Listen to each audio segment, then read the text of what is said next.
All right, guys, we're going to make a quick little tips video. If you're playing around with one of these GM 2.8, 3.2s, 3.0s, and 3.6 V6s, GM high feature V6, the VVTs. All right, first off, if you want to find out with these things right away, and you're going to get a lot of cam codes, correlation codes, all kind of junk with these things when these chains stretch, all right? You have to get the valve covers, aka cam covers, off and check. See, this is nice and tight because this is a brand new chain. Of course, I have a video. You guys will see it later. This is just a tip video that I figured I could do for you guys to show you. You could do it with one finger, and it was flopping all over the place. All right, so you knew that was stretched. All right. Another thing is you can check your phasers. Notice we have a new phaser back there because that exhaust phaser had a little bit of play in it. And I said, you know what? Because this is the type of thing that if you don't change it now, you'll have to go in here again and take all of this apart again to change that damn phaser.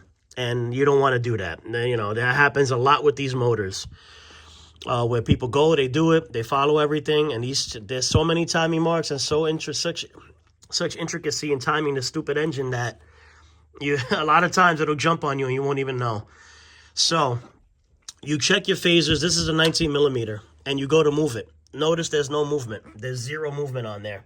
Now, if this phaser was bad, you would be able to move this, and you would see this piece here rotating, which is the reluctor wheel. You would see that whole reluctor wheel moving. If it's doing that, you know you have a bad phaser.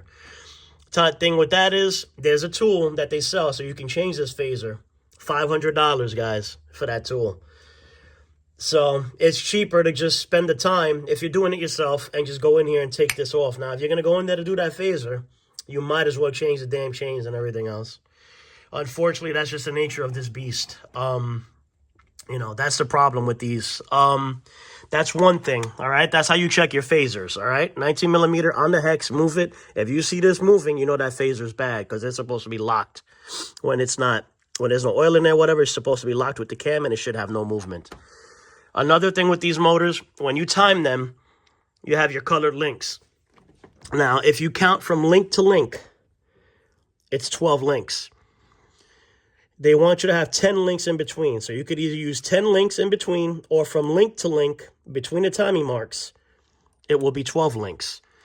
Now, this you can check anytime. Now, when you first initially time the motor, it's nice because you got the colored links. But if you want to check to see if your engine has jump timing, just go this deep. You will not have the front cover off. You will not have the engine mount off. You will just have your cam covers and your intake manifold off to be able to check it, to see physically. This is without scoping it, you know, reading. I have a scope, but I am not good at reading those scopes yet. And those waveforms, especially when it comes to timing, you got to play with that. You got to learn how to do it and keep on messing with it. And it's just easier to come in here and do it for me this way. You can come in here and you count these links. That's a quick way to tell if it jump timing or not. Plus, you'll be able to see if your chain is stretched. All right, if you're getting correlation codes and cam codes and whatnot. That's another quick little tip there. You have 10 links. Now, you can rotate this, put it at top dead center. Number one, this is number one, top dead center. And you will see these marks line up. Another way that you know is that your flats on your cam in the back, they will be flat. And that's what these locking tools are for. These locking tools are fairly inexpensive. They will fit right here. And when they fit right on those lobes, you know you're in top dead center on this side here. And then on this side, these will be angled. And you can come in here with this, and you will fit that, and that will be angled, and they fit on there. You know you're locked, top dead center. Now, you're not going to have the timing marks lined up because you're not initially timing the engine. However, you will be able to see the marks. Now, another confusing thing about this motor is this is your left bank. Even though we're looking at it and it's your right, you're looking at it from the front, this is your right. Now, you got to remember, if this was in a rear-wheel drive vehicle, which there's millions of these engines on the road, if you put this in a rear-wheel drive vehicle, this will be your left. You got to sit in the car, as when you buy auto parts, there's always from sitting to driver's position. It's a left and a right, right? This is your right bank. This is your left bank. Now, when you time this motor, you're going to have an L. Notice they have both marks on these. You have an R and an L. On this side, you have to be lined up with the L. Also, the L has a dot, which is up here. You can't see it because it's under the link. On the Left bank, which is this one, it would be your passenger side on a rear wheel drive. You gotta line up your marks with the L on this side. Because this is your, I'm sorry, with the R. No, see, I'm getting confused. This is your R. This is your right side. So you're going to put your mark on your R, and there will be a triangle here. So you have triangle and R is for your passenger side, aka right bank, and your left bank is a circle. They're dots. All right. Now you can verify this at any time. If you put this at top dead center, you will be able to count your 10 links in between the colors or in between the link that is actually on the mark. Or if you go from link to link, it's going to be, if you go link to link, it's going to be 12 links. You can check this at any time. You cannot, however, check your dot down here because this is going to be covered by your crankshaft pulley down here. And the mark is on the oil pump. But what usually jumps timing on these engines from what I've seen or heard and by looking and researching is always these cams. All right, so it's usually not the primary. This is your primary chain. These are your secondary chains. These are the secondaries that are usually the issue. But you can check if your cams are in sync and on time quickly by checking these links, putting it to top dead center and checking it. Another problem with this engine is what they say when you line up these marks and do it, you should rotate the engine in order to seat them. Now, this one back here, I'll tell you, was very tricky. This one was a little springler, and it kept on wanting to pop out by a half a tooth to a tooth when I was timing it. Had to keep on adjusting it slightly with the wrench and holding it and just get it to go, but we got there. All right, now you can look at all the marks on these, and you're going to have to use a mirror to be able to see all of these. I'm going to try to show you guys with the mirror now. You want to make sure that, see, this link here is perfectly centered with that hole on that idler. I'm going to try to get you guys in here. See, it's got to be perfectly in the middle of that hole on that side. On this side, same deal. It's a little harder to see, but we're going to use the mirror. And you will see in the mirror that you can see the two links. Hopefully you guys can see that. Through the hole, yeah, it's a little difficult. But trust me, you will use the mirror and you will see that this link on this chain will be perfectly centered there in that hole. Then you have this line. You have this mark here on your, that's going to be lined up on your idler. You're going to have yours over here lined up on that idler. I don't know if you guys can see that yellow mark there. There you go with that link right there. Then you're going to have your link back here. Perfectly centered, not off. They will line up, and sometimes we're going with a half off. All right. Now you have this one here lined up with that one. I hope you guys, I'm not making you dizzy, but I'm really trying to just show you guys right there. You're going to check here, which you can see, and you're going to check here, which is going to be centered right there. All right. Now you have that. Now, if you start this motor, you will never have those marks lined up again. However, going on the internet, looking through YouTube, I found a guy called Australian Vehicle Performance. Fairly new YouTuber. He doesn't have many videos up, but he had one on this because he himself did this motor on his car, his Commodore, which is the same engine, just GM of Australia. And he had to do this twice. He went in a third time, and he was fed up with it as to what happens to be the case with these motors. He followed the stage 1 timing and the stage 2 timing. You have a mark on this side and a crank pulley, which is stage 1, and you have it on stage 2.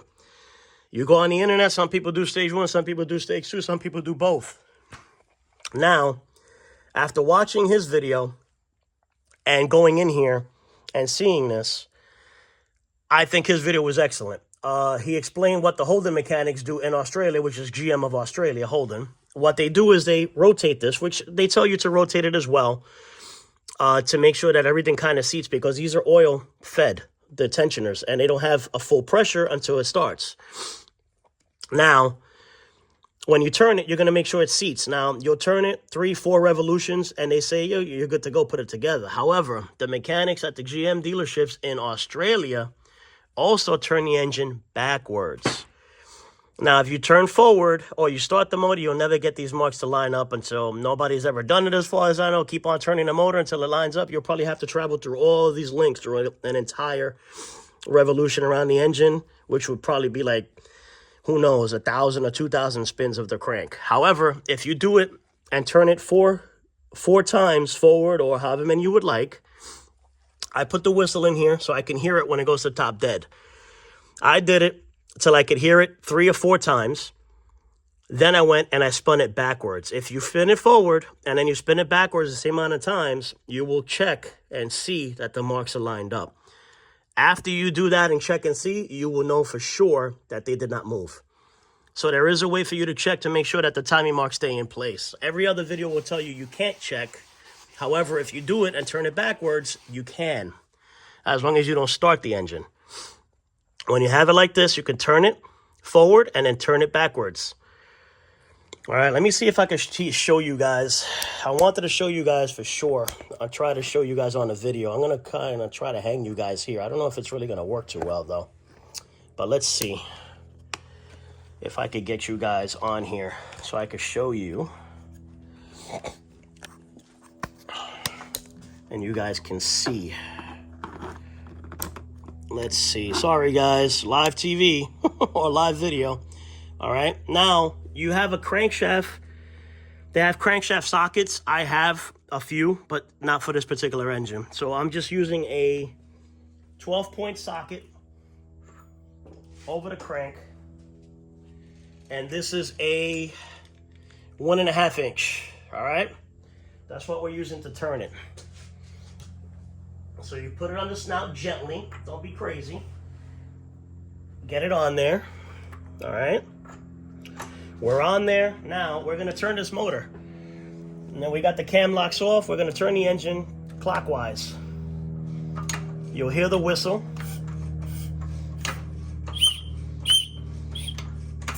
That's 1.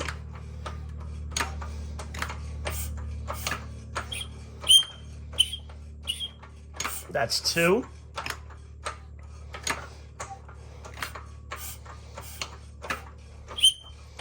That's 3. I'm going to go 1 more. We're going to do 4. Because I also want to show you guys my other thing I talked to you guys about.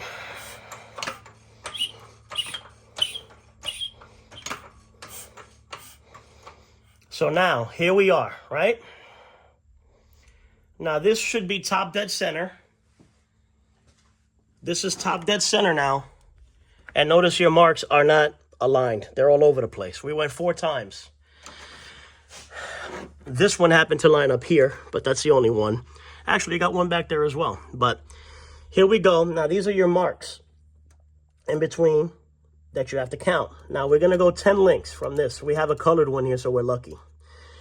All right, 1, 2, 3, 4, 5, 6, 7, 8, 9, 10. And here's the link that's on the mark. That would be 11. If you count link to link, is 12, remember. 10 in between. Same in the back.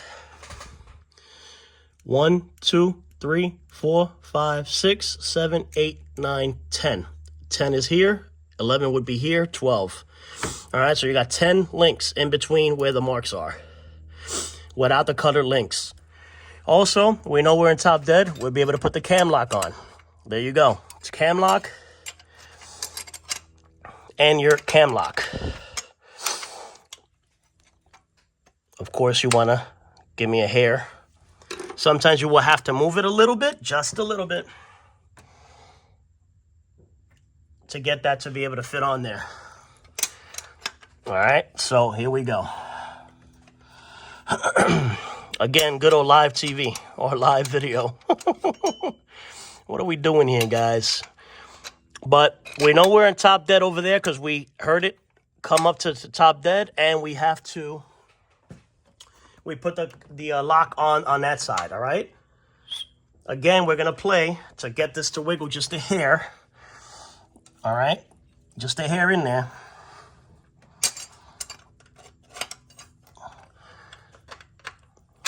We're not going to edit any of this out either because we don't do that. We're showing you live stuff here and how stuff really is. All right, so we're going to put you there. And she doesn't want to cooperate, so we're going to grab you. And I'm trying to do this with one hand. Sorry, guys.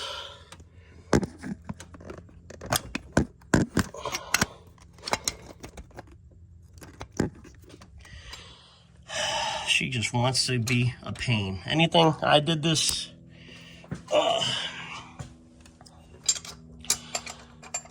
But anyways, guys, trust me, she's locked. She's in place. We're in time. You could go down here and you'll be able to see the marks also on the crank, which are not going to line up with the ones on the pulley. But you'll be able to see your mark, your dot, on the oil pump and on the sprocket, which is a little difficult to see because that one I did not put any lube on. I mean, I'm sorry, any mark on it.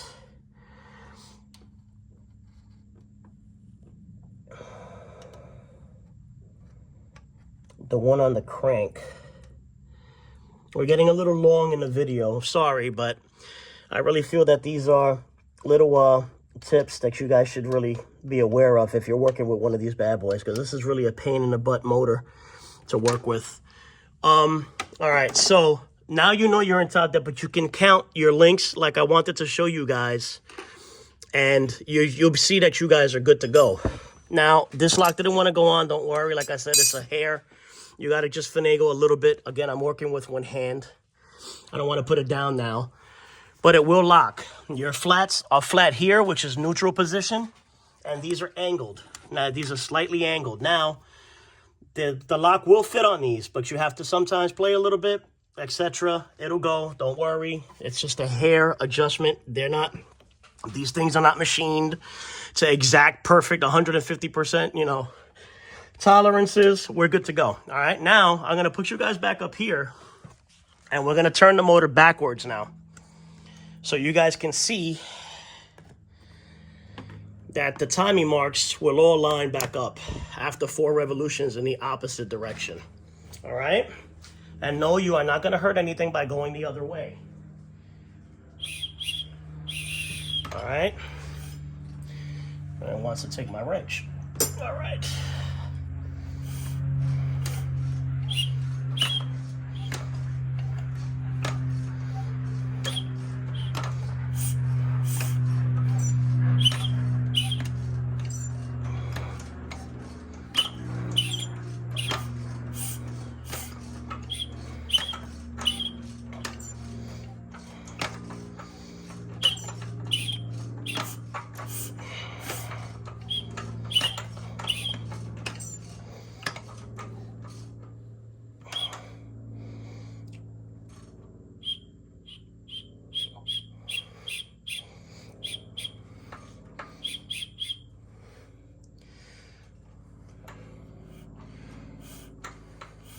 I went past the hair just to come back forward, and there we are.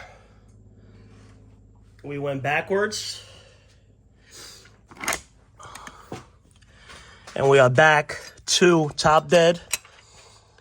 Put your locks on, and there we go. On. See, no finickiness this time. Now, there we are. All your marks are lined up again. Here, here, here, back here, and so on and so forth. Down here, down there, and you check your crank, everything. You can see your mark right here is, this mark is lined up right here. I know it's a little difficult, guys, and right here, we're lined up with the window perfectly, and we got the link right here in stage 2 timing. Now, this was all done in stage 2 timing. So, do it in stage 2 timing.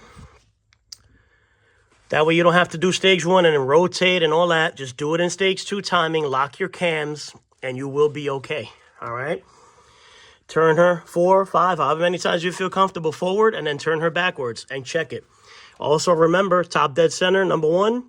Even without these lined up, you can still count your links between your marks. Now remember, this is your left side, that is your right side, all right? So you're gonna line these up on L, circles, or dots on the sprocket, and you're going to do R's on that side, which are triangles, all right?